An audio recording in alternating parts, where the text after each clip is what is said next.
ნარკოტიკული საშუალებების, ფსიქოტროპული ნივთიერებების, პრეკურსორისა და ნარკოლოგიური დახმარების შესახებ კანონში შეტანილი ცვლილების მიუხედავად სააფთიაქო ქსელში აღნიშნული წამლები კვლავ რეცეპტის გარეშე იყიდება, ამბობს კორუფციასთან ბრძოლის საინფორმაციო ცენტრის ხელმძღვანელი. მერაბ ღოღობერძე ირწმუნება, რომ ხშირ შემთხვევაში ფსიქოტროპულ მედიკამენტებს არასრულწლოვანები ყიდულობენ, თუმცა ამის დამადასტურებელი ფაქტი ვერ წარმოადგინა. კანონის გამკაცრების მიუხედავად 1 იანვრიდან რომელიც ამოქმედებული არის, ფსიქოტროპული ნივთიერებების გაყიდვა ურეცეპტოდ მაინც იყიდება ქალაქ ბათუმის სააფთიაქო ქსელებში. ჩვენი ინფორმაციით, სკოლის მოსწავლეთა უმრავლესობა ჩვეულებრივ ყიდულობს და მოიხმარს.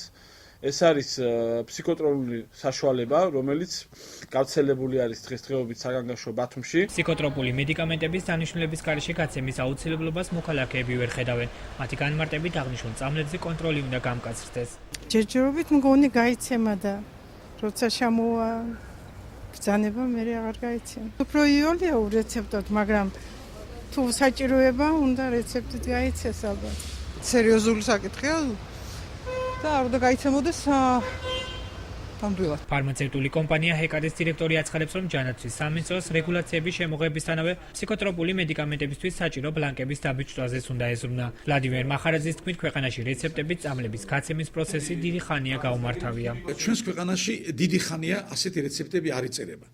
ასეთი რეცეპტებით უნდა გაიცეს ყველა ის წამალი, რომელიც არ არის ურეცეპტოდ გასაცემი წამლების სიაში და არ არის სპეცკონტროლის დაქვემდებარებული წამლების სიაში. კანონი როგორც კი შემოვიდა, პარალელურად უნდა დამზადებულიყო ბლანკები და რადგანაც კანონი გამოცხადდა ახალი წლიდან ამოქმედებულად, ყველა კლინიკაში, პოლიკლინიკაში, ამბულატორიაში უნდა იყოს ამ ბლანკების საკმარისი რაოდენობა.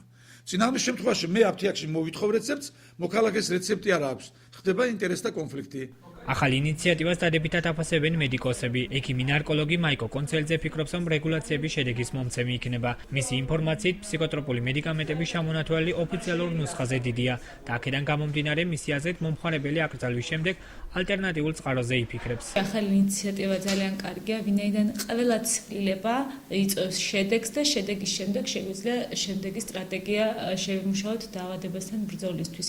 არსებობს ამ ჯგუფის პრეპარატების ძალიან დიდი დასახელება, თუმცა როცა მოქმედი ნივთიერება არის ეს და სხვა სახელწოდებით გამოდის და შესაძლებელია რომ ალტერნატივა მოძებნოს ისევ პაციენტებმა. საქართველოს ჯანდაცვის სამინისტროში აცხადებენ, რომ აღნიშნული პრეპარატები ორ კატეგორიად იყოფა. ლირიკის გაცემა 2012 წლიდან ფორმალური რეცეპტის გარეშე შეუძლებელია.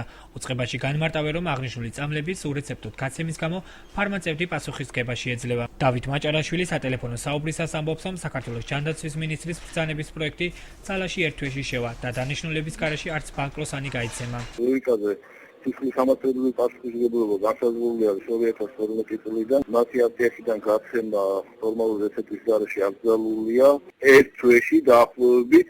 მინისტრის ბრძანების პროექტი მზად არის, შევა ძალაში, რომლის თანახმადაც გადადის მეორე ჯგუფიდან ბაკროსანი პირველ ჯგუფში და მასზე გავრცელდება იგივე კონტროლის რეჟიმი და მექანიზმები. ფსიქოტროპული ნივთიერების შესახებ საკანონმდებლო ინიციატივა დეპუტატმა თამაზ ავდალიანმა მოამზადა.